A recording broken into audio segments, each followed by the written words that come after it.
नाद चैप्टर पढ़ा, नाद के बारे में समझा और उसके कितने भेद होते हैं, उनके अर्थ क्या हैं ये जाना। स्वरों के बारे में पढ़ा, स्वर कितने टाइप के होते हैं, ठीक है ना, और उनकी पोजीशंस कहाँ पर कैसे-कैसे रहती हैं, ये जाना।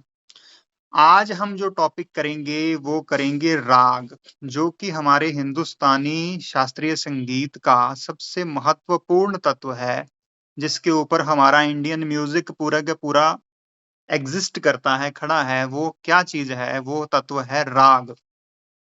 ठीक है। हमारे भारतीय संगीत को रागदारी संगीत के नाम से जाना जाता है, क्योंकि ये रागों पर बेस्ड है। लेकिन राग होता क्या है, इसी के बारे में आज हम चर्चा करेंगे। आपका चैप्टर नंबर 4 है। अगर आपने बुक है आपके पास खोली है तो उसमें आप देखिए चैप्टर नंबर 4 निकाल लीजिए। सबसे पहला टॉपिक उसमें दिया हुआ है राग की परिभाषा, कि राग होता क्या है। देखो, राग शब्द का जो जन्म है, कोई भी वर्ड है कहीं ना कहीं से डिराइव होता है, कहीं से तो उत्पन्न होता है। इसका जो जन्म है ये रंजु धातु से माना गया है, संस्कृत भाषा की रंजु धातु, जिसका अर्थ क्या है? प्रसन्न करना। ठीक है। भाव की रंजन करना, मन का रंजन करता है, जो मनोरंजन करता है वो राग कहलाता है। ठीक है। रंजु का अर्थ क्या है? जो मन का रंजन करे, भाव की मनोरंजन करे, उसको हम क्या कहते हैं? राग कहते हैं। वह आवाज या ध्वनि जो स्वरों और वर्णों से विभूषित हो और मनुष्य के मन को आनंदित करे, और जिसमें कम से कम 5 और अधिक से अधिक 7 स्वरों का प्रयोग किया जाए, उस रचना को हम संगीत में राग कहते हैं। ठीक है। अब देखो, इसमें 2 चीजें आई, स्वर और वर्ण। ठीक है। स्वर के बारे में हमने पढ़ाई है, जाना है कि स्वर क्या होते हैं। ठीक है। स्वर, 7 स्वर हमारे मुख्य स्वर हैं, और उसके बाद उनके जो कोमल और तीव्र रूप मिला करके वो हो जाते हैं हमारे 12 स्वर। लेकिन राग की डेफिनेशन के अंदर सबसे पहले हमने जाना कि एक तो स्वर होता है और दूसरा वर्ण होता है। स्वर तो आपको समझ में लग गया होगा, लगा कि नहीं लगा? हाँ जी। Yes sir. हाँ, लेकिन वर्ण की समझ नहीं आई होगी। आज हम आपके सामने वर्ण भी डिस्कस कर लेते हैं। याद है 6 क्लास में, जो लास्ट क्लास थी आपकी, उसमें हमने आरोह अवरोह नामक एक टॉपिक पढ़ा था। आरोह अवरोह याद है? Yes sir. हाँ जी। Yes sir.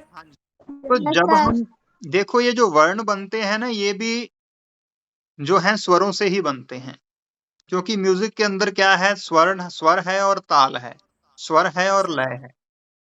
ठीक है। 2 ही तत्व हैं मेन। तो स्वर से ही वर्ण बनते हैं। मान लो मैंने एक जगह पे एक स्वर बोला, सा सा सा सा सा, एक जगह पे रुककर एक ही मैंने स्वर को रिपीट किया, तो ये क्या बन गया? हमारा स्थायी वर्ण। ठीक है। और सा रे गा मा, ये हम स्वरों को बढ़ते हुए क्रम की ओर ले गए, तो ये हमारा क्या हो गया? आरोही वर्ण।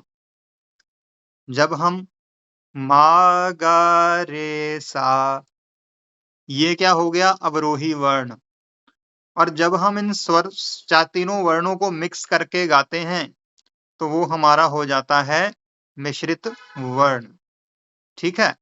तो ये जो टाइप्स हैं स्वरों को यूज करने के, इनको आप इतना समझ लीजिए बस कि इनको वर्ण कहा जाता है।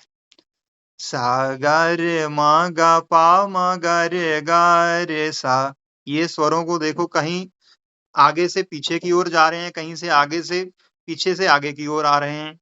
ठीक है। कहीं पर ये रुक रहे हैं, तो ये सब मिक्स करके क्या कहलाता है? वर्ण कहलाता है मेनली। इतना समझना है आपने इस लेवल पे बस, ठीक है? तो स्वरों और वर्णों से विभूषित, विभूषित क्या होता है? सजाई हुई, भाव की किसी विशेष ढंग में रखी हुई। देखो, हम अपने घर के अंदर, अभी आप बैठे हो सारे, हर एक चीज की एक प्रॉपर जगह बनाई हुई है मम्मी ने। यहाँ पे हम कूलर रखेंगे, यहाँ पे हम फ्रिज रखेंगे, यहाँ पे हम सोफा रखेंगे, यहाँ पे हम बेड रखेंगे, है ना? है ना जगह बनी हुई? किचन के अंदर भी आप जाके देखोगे तो यहाँ पे हम यस दाल सर। रखेंगे, यहाँ पे हम पत्ती रखेंगे, मसाले। यहाँ पे हम चीनी रखेंगे, होती है ना? तो Yes, प्रॉपर sir. प्लेस पे जब कोई चीज अपनी जगह पे रखी जाती है तो वो सुंदर लगती है, व्यवस्थित होती है। इसीलिए हर एक चीज की अलग जगह बनाई गई होती है। ओए काके, ध्यान ना इधर, सीरियसली होके ध्यान दो। हाँ, तो इसी तरह से जब हम स्वरों को प्रॉपरली व्यवस्थित ढंग से रखते हैं किसी विशेष नियम के अनुसार, तो स्वरों और वर्णों से सजाते हुए, तो वो क्या बन जाता है? राग बन जाता है। लेकिन इसके साथ साथ एक चीज और ये ध्यान रखने वाली होती है कि किसी भी राग में कम से कम 5 स्वर होने चाहिए। कम से कम कितने? 5 स्वर Five. होने 5 सर। चाहिए, और ज्यादा से ज्यादा 7 हो सकते हैं। मैक्सिमम कितने हो सकते हैं? 7। और कम से कम कितने होने चाहिए? 5। अगर 5 से कम होंगे तो वो राग नहीं होगा, उसको हम राग नहीं कह सकते। संगीत शास्त्र के अनुसार वो राग की श्रेणी में नहीं आता। ठीक है बेटे, समझ में आई इतनी बात? Yes Yes, sir. sir. अभी तक हमने जो राग के विषय में जाना वो समझ में आया सबको? Yes, sir. Yes sir. कोई क्वेश्चन हो यहां तक तो पूछ लो, आगे बढ़ें। Yes, sir. हाँ जी। Yes sir. अब देखो, राग जो होता है उसके कुछ विशेष नियम भी होते हैं, क्योंकि देखो ना, ये एक तरह से ये नियम ही तो हैं जो हमने डिस्कस किए कि कम से कम जो स्वर होंगे वो 5 होंगे, और ज्यादा से ज्यादा कितने होंगे? कितने होंगे? हाँ जी, सर 5 ज्यादा से ज्यादा राग में 7। 7 होंगे। Five. ध्यान से सुनना है, ध्यान से। कैमरा ऑन रखने हैं, देखो अभी भी ज्वाइन कर रहे हैं कई, चलो कोई बात नहीं। ध्यान से सुने, जिन्होंने अभी ज्वाइन किया है अपना माइक ऑफ रखें, कैमरा ऑन रखें, ठीक है? देखो, राग के नियमों के अंतर्गत पहला जो पॉइंट है आपकी बुक में जो दिया गया है कि राग में रंजकता का होना आवश्यक है। रंजकता मैंने आपको स्टार्टिंग में ही बताया कि क्या होती है? जो हमारे मन का रंजन करे, जो तत्व जिससे हमारे मन का रंजन हो। ये जो मनोरंजन शब्द आपने सुना है, मनोरंजन? Yes sir. Yes, sir. हाँ जी, Yes, मनोरंजन sir. शब्द बना ही इसी से है, जो जिससे मन का रंजन हो, भाव की मन को आनंद मिले, खुशी मिले, उसी को कहते हैं मनोरंजन। तो राग के अंदर रंजकता का होना जरूरी है, क्योंकि अगर रंजकता नहीं होगी, ठीक है, मनोरंजन करने का की क्षमता नहीं होगी, तो वो राग नहीं कहला सकता। जो अच्छा ही नहीं लगेगा सुनने में, जिसको सुन के मजा ही नहीं आएगा, तो फिर वो राग काहे का हुआ भाई? हम्म? तो इसलिए जो पहली क्वालिटी है, पहला नियम है राग का कि उसके अंदर रंजकता होनी जरूरी है। और दूसरे पॉइंट में है, देखो ये आपकी बुक के अंदर राम लिखा हुआ है, राम नहीं है, वो राग है। म की जगह ग कर लेना है, साथ के साथ करेक्शन भी करते रहो बुक में। राग यस में कम सर। से कम 5 और अधिक से अधिक 7 स्वर होने चाहिए, 7 से अधिक नहीं हो सकते, ठीक है? और कम से कम 5 होने चाहिए, ये हम डिस्कस कर ही चुके हैं। Yes next sir. पॉइंट है, राग में सा स्वर कभी भी वर्जित नहीं होना चाहिए, हो ही नहीं सकता। उसका रीजन मैं आपको बता देता हूं, क्योंकि वह सप्तक का आधार स्वर है। देखो, जब हम मकान बनाते हैं तो सबसे पहले क्या करते हैं? कोई बता सकता है? सर गड्ढे। हाँ, खोदा जाता है, गड्ढे किए जाते हैं, वो गड्ढे करके छोड़ नहीं दिए जाते, उसके अंदर हम क्या बनाते हैं, नींव डालते हैं। उसको मजबूती के लिए कितना सारा नीचे जो है कंक्रीट डालते हैं, ईंटें लगाकर उसको मजबूती बनाते हैं और उसकी नींव को मजबूत बनाते हैं, उसके ऊपर मकान खड़ा करते हैं।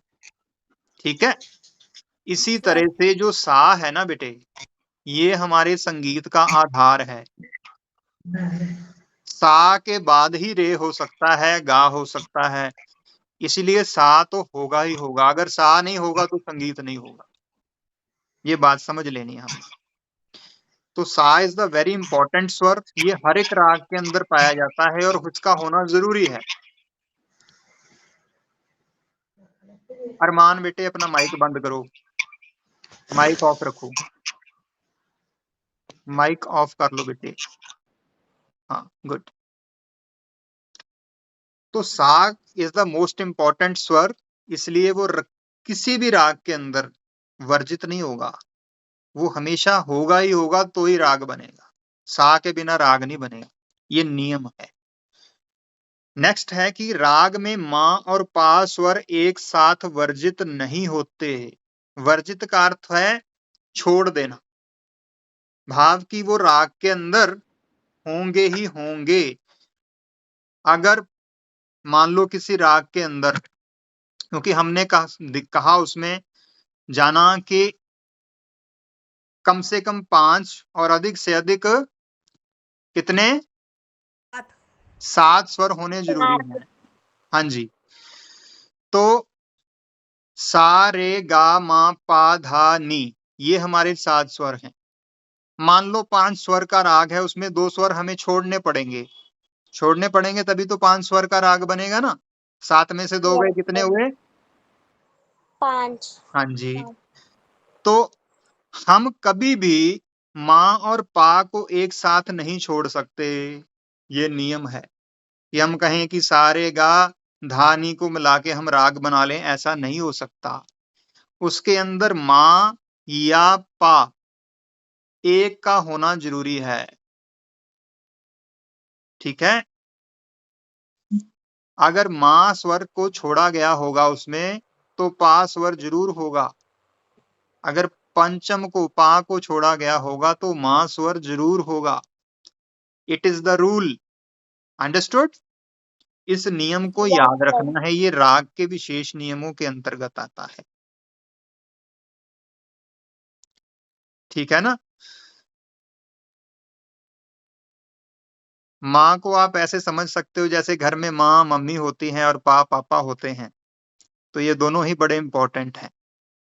मान लो आपके साथ पापा नहीं है तो मम्मी का होना जरूरी है, मम्मी नहीं Yes, है तो sir. साथ में पापा का होना जरूरी है। ऐसे समझ सकते हो उसको। ठीक है? तो एक ना एक आपके साथ जरूर होंगे। इसी तरह से राग का ये नियम है कि उसके अंदर माय और पा दोनों स्वर एक साथ वर्जित नहीं होते। ठीक है? Yes, sir. हाँ जी।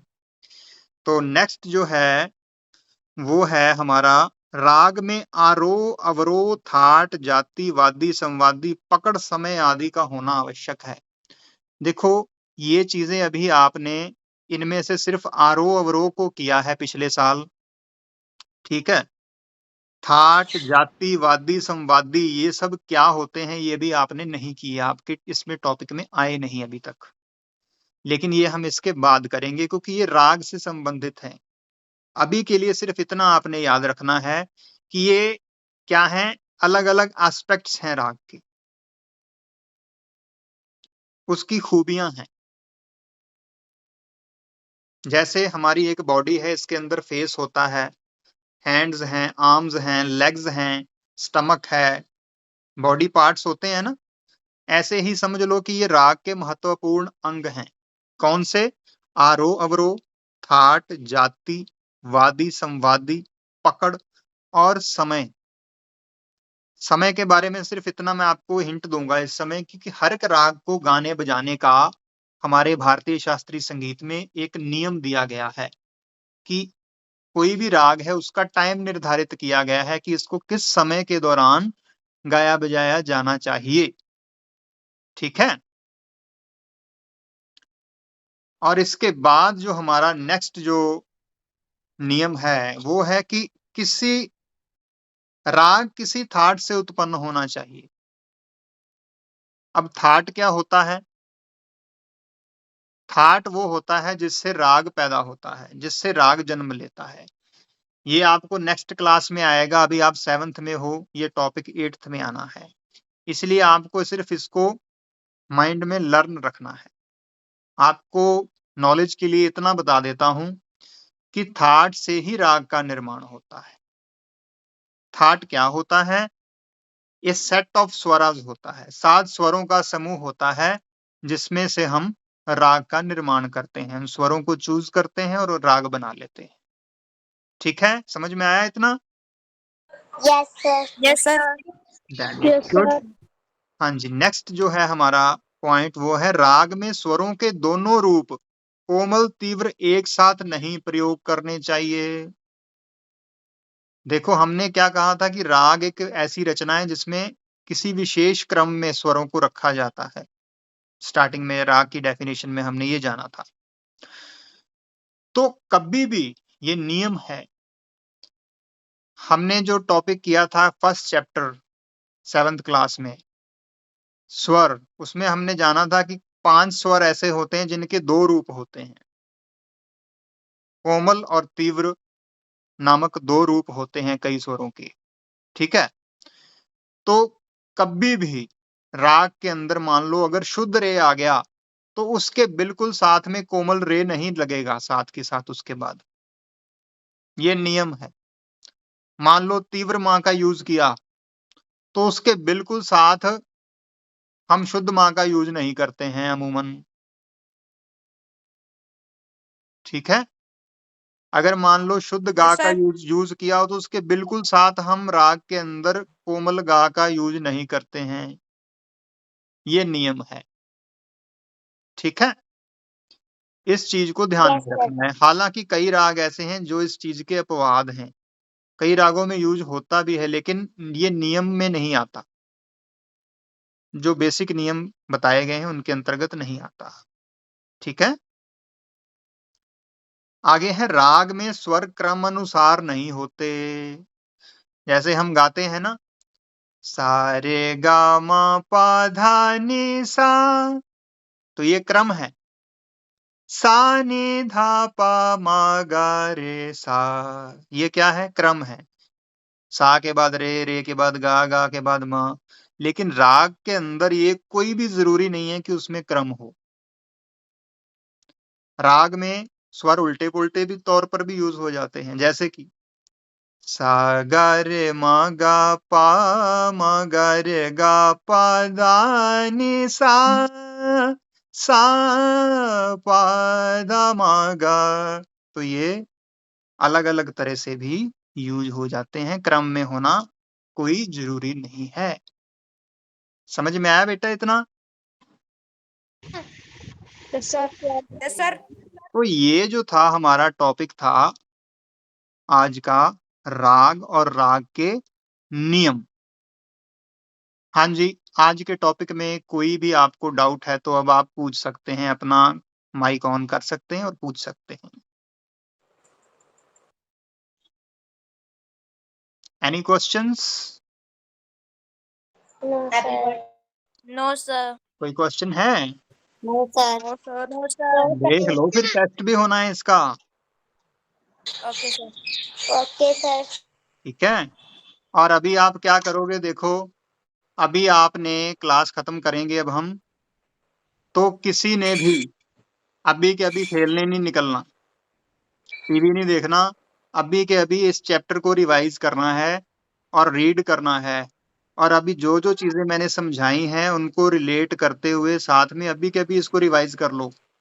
15-20 मिनट लगेंगे, इससे ज्यादा टाइम नहीं लगेगा। ठीक है। अभी के अभी यस अगर सर। रिवाइज कर लोगे Yes, तो ये sir. याद रहेगा आपको। अगर आपने अभी रिवाइज नहीं किया तो फिर भूल जाओगे। Yes, sir. तो अभी के अभी सब Yes, रिवाइज sir. करेंगे। Okay. Yes Yes. Sir. Yes, sir. Okay बेटा, अब आप लेफ्ट कर सकते हैं और अभी अपनी रिवीजन कर लें। ओके, आज की क्लास यहीं समाप्त होती है। Bye. Good Bye, sir. afternoon, sir. Afternoon. Bye.